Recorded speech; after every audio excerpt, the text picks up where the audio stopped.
Kính chào quý vị, mời quý vị theo dõi bản tin buổi trưa của Đài truyền hình Thành phố Hồ Chí Minh. Tin vui cho bệnh nhân tiểu đường, mới đây các nhà khoa học Trường Đại học Dược Hà Nội và Công ty Cổ phần Dược Khoa vừa công bố sản xuất thành công viên tiểu đường DK Betix Gold hỗ trợ điều trị tiểu đường.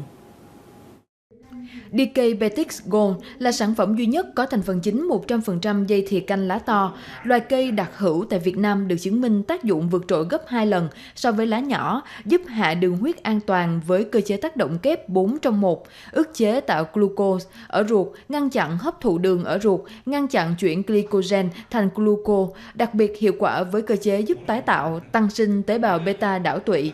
Các chuyên gia khuyến cáo hiện chỉ có Phó Giáo sư Tiến sĩ Trần Văn Ân nghiên cứu thành công dây thìa canh lá to trong hỗ trợ điều trị tiểu đường. Người bệnh cần tiêm đúng DK Betix Gold của công ty Dược Khoa để ổn định đường huyết, ngăn ngừa tối đa biến chứng.